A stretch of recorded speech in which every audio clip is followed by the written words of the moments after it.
Heran saya kalau kita tidak punya harapan tentang gereja ini. Harapan tentang rumah kita, harapan tentang keluarga kita begitu besar. Tapi ketika ditanya, apa harapan kita tentang gereja ini? Hampir tidak ada rencana kita tentang harapan gereja ini. Hampir tak tahu kita bicara.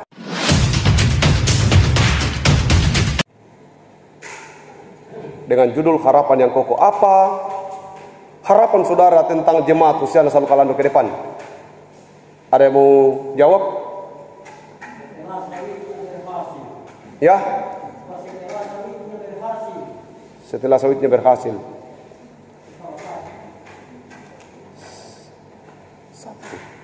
Satu.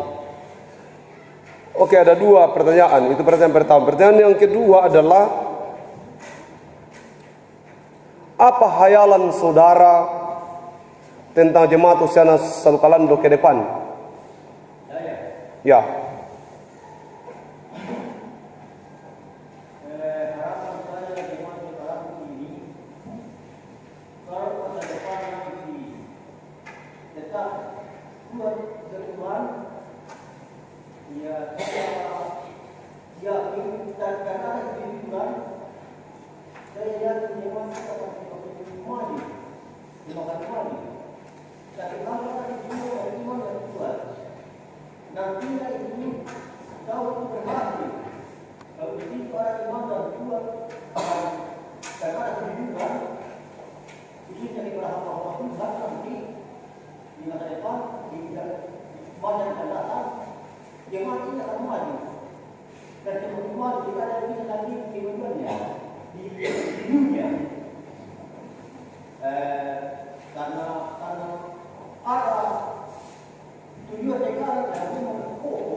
Baik, terima kasih.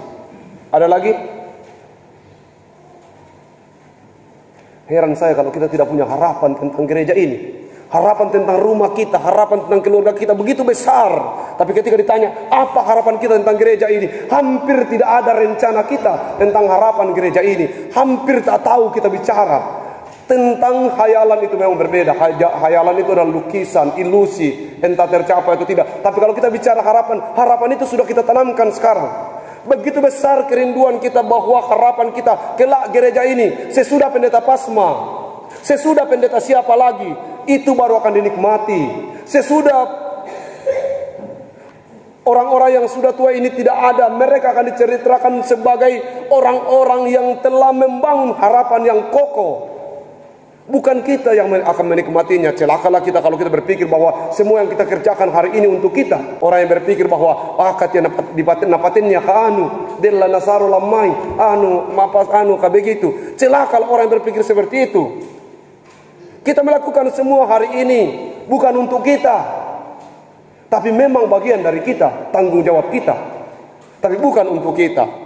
Kalau kita bisa berani melakukan itu, bahwa cucuran keringat saya hari ini bukan untuk saya nikmati, tetapi untuk Tuhan, untuk persekutuan, maka bahagialah kita. Saya merasa begitu bahagia, bukan karena pencapaian yang sudah dicapai jemaat ini, bukan. Saya merasa begitu bahagia sesudah misi 0 rupiah ini, karena sudah memulai.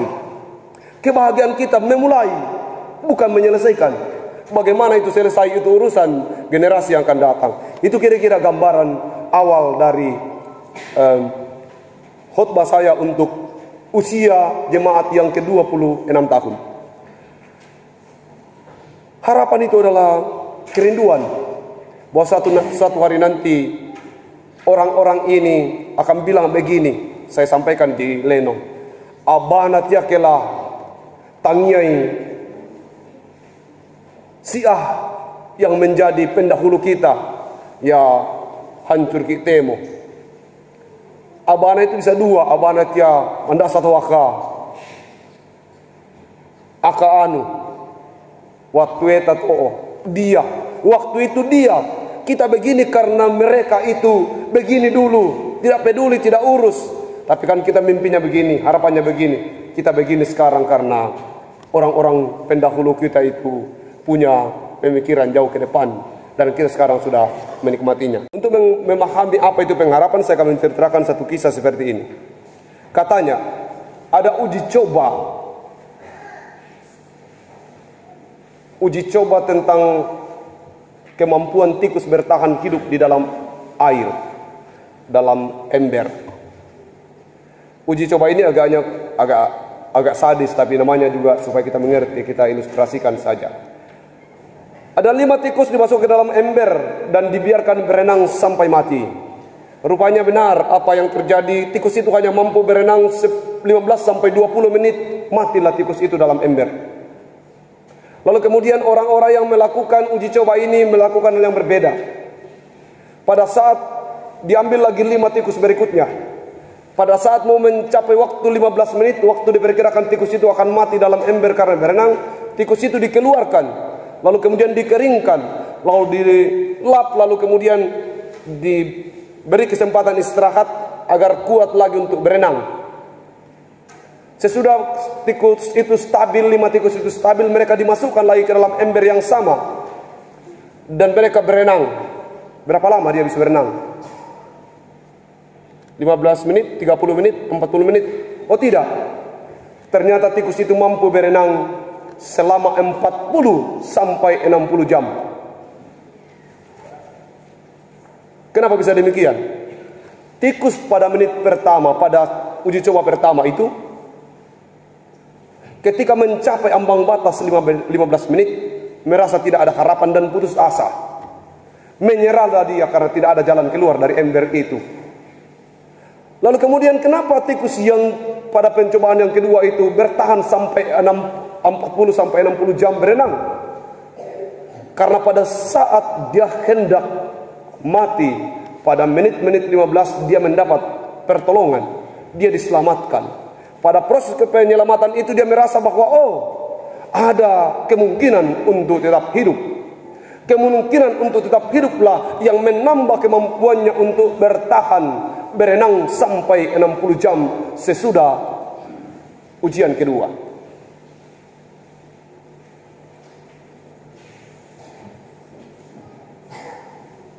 Kenapa mampu? Karena dia selalu berpikir tidak lama lagi akan ada yang menyelamatkan. Tidak lama lagi kita keluar dari ember ini. Sebab dia sudah merasakan bahwa ada kesempatan untuk hidup. Demikian juga dengan banyak orang di dunia ini. Ada banyak orang yang sebenarnya sepertinya tidak mampu dan tidak pantas lagi untuk hidup. Tetapi ada harapan yang kuat pada dari orang-orang tertentu dan berkata, hidup akan lebih baik besok, hidup akan lebih baik lusa, hidup akan lebih baik minggu depan. Maka itu yang membuat banyak orang yang sepertinya tidak pantas lagi untuk hidup, tetapi masih hidup, masih kuat. Banyak orang yang cacat, yang tidak punya harapan, tak punya tangan, tak punya kaki, tapi mereka hidup begitu ceria. Karena selalu ada harapan dalam dirinya bahwa besok akan ada yang lebih baik. Oh, ada banyak orang yang lebih besar dari Hercules badannya, bunuh diri. Banyak orang sebenarnya masih bisa hidup, Bapak Ibu, saudara-saudara. Masih bisa hidup. Hidup sebagai orang yang sehat, normal. Tetapi dia kemudian mati dengan sangat menggenaskan. Kenapa? Banyak orang mati bukan karena persoalan fisik, tapi lebih cenderung pada persoalan psikis. Banyak orang tidak bisa berhasil bukan karena persoalan fisiknya, tak punya tangan, tak punya kaki, tidak, tapi pada persoalan psikisnya. Tak isentela di tua, damum. Akatia sanda-sanda walimu rencana. Yang penting bisa bekerja atas sudah begini, ya sudah. Keluarga atas sudah begini, cukup, tidak perlu lagi. Itu psikis itu. Sudah. Diam saja.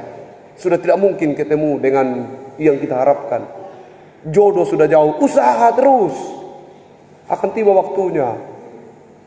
Kalau bukan Anda yang jemput, dia akan jemput Anda. Harapan yang kokoh. Seorang bisa hidup dan bertahan menikmati penderitaan kalau dia mempunyai harapan. Harapanlah yang membuat banyak orang berdiri kokoh. Yang membedakan kita itu harapan. Ada 2 orang terbaring di rumah sakit. Yang satu begitu sangat parah, yang satunya biasa-biasa saja. Tetapi yang satunya sudah tidak mau mandi karena pikir, sudah, toh juga kalau saya sembuh Pak Pendeta, untuk apa saya sembuh? Oh ya, kenapa? Untuk apa saya sembuh? Yang satunya memang sudah sangat parah, tetapi dia punya niat besar. Pak Pendeta, saya harus sembuh. Kenapa harus sembuh? Saya mau anak-anak saya melihat saya sebagai orang yang kuat. Saya masih ingin melihat A, B, dan C. Saya masih punya harapan. Dan dia kemudian bangkit, lalu kembali ke rumahnya. Percobaan tentang tikus tadi mengajari kita tentang arti dari hidup itu sendiri. Ada banyak orang-orang menderita, hilang, makin jauh dari Tuhan, karena menganggap bahwa penderitaan yang dihadapinya adalah hukuman dan kutukan dari Tuhan. Percayalah, Tuhan tidak pernah berencana buruk untuk hidupmu. Kalaupun ada pencobaan-pencobaan yang kamu alami, kita baca dalam bacaan ini bahwa kamu sedang dimurnikan, imanmu sedang dimurnikan, engkau sedang ditempa menjadi baja yang lebih kuat. Kita pernah diguncang dalam persekutuan kita, diguncang dengan berbagai pergumulan, sampai hampir kita tidak mampu berdiri. Tapi harapan kita besar. Gereja ini punya Tuhan, gereja ini milik Tuhan, bukan milik siapa-siapa. Kalau dengan demikian pengharapan kita besar, kita hanya alat-alatnya. Kita percaya bahwa gereja yang milik Tuhan itu diguncang oleh badai, maka dia akan semakin kuat, semakin kokoh. Itu juga sebenarnya alasan bagi kita semua. Tidak ada orang yang tidak punya pergumulan, Bapak Ibu. Semua orang punya masalah. 5 tikus menghadapi masalah yang sama. Saya pernah membaca sebuah cerita. Katanya kalau katak direndam di dalam air, lalu air dingin itu dinyalakan kompor di bawahnya, katak itu tidak akan pernah keluar melompat, tidak akan pernah. Dia akan menikmati kehangatan air itu sampai air itu mendidih 100 derajat, dia tidak akan pernah melompat, karena dia menganggap bahwa itu sudah rumahnya. Beda dengan air yang memang hangat, lalu kemudian katak dimasukkan ke dalam, dia akan segera melompat. Jadi kalau kita di rumah sendiri, apapun alasannya, tetap akan nikmat. Pengharapan kita kokoh. 26 tahun gereja ini, harapan kita bukan di usia yang ke-27, bukan di usia yang ke-30 tahun atau ke-50 tahun. Harapan kita besar, kelak nanti, entah di usianya yang keberapa, dia akan menjadi gereja. Gereja ini akan menjadi gereja mandiri, dana, dan daya. Selamat menjadi pelaku sejarah dalam perjalanan gereja kita. Harapan yang kokoh. Harapan yang kokoh adalah, kenapa kita mau susah? Kenapa kita mau menderita sekarang? Karena ini adalah tanggung jawab kita.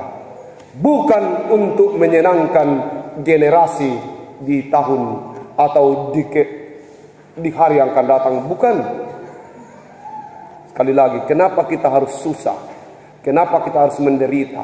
Kenapa kita harus mengupayakan yang terbaik untuk gereja ini? Bukan untuk menyenangkan Adit dan kawan-kawan di 10 tahun yang akan datang, bukan. Tapi untuk membuktikan tanggung jawab kita. Terlalu kerdil pemikiran kita kalau kita berpikir bahwa tanam sawit sekarang supaya dirga nanti tidak setengah mati tanggung gaji pendeta. Mereka akan punya pergumulan sendiri yang mungkin lebih berat dari apa yang kita alami sekarang. Tapi apa yang kita lakukan?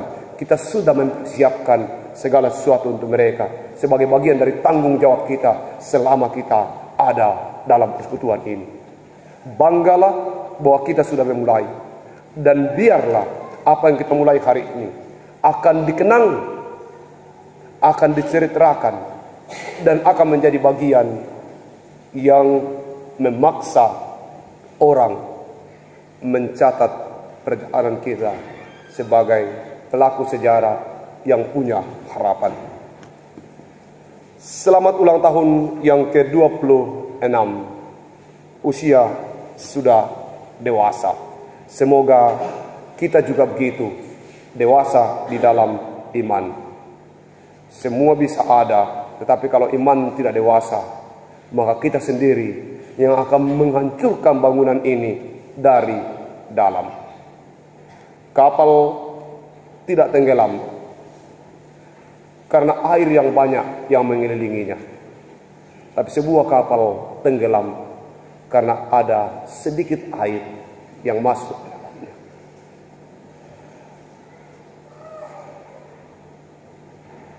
Untuk itu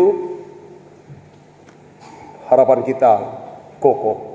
Kristus bangkit dan kebangkitannya membuat kita kuat menjalani hidup ini sebagai orang yang percaya. Iman kepada Kristus harus mampu mengubah pola pandang kita, mengubah pola pikir kita bahwa seluruh kesusahan, penderitaan yang kita alami bukan kutukan, bukan amarah dari Tuhan, tapi bagian dari proses di mana iman dan pengharapan kita dibentuk dan dikuatkan. Kita memang bisa menghadapi kenyataan-kenyataan sulit, tetapi harapan tentang hidup yang lebih baik, harapan tentang hidup dalam kekekalan itu yang membuat kita harus bangkit untuk tetap bersyukur dalam segala perkara. Tetaplah setia. Amin.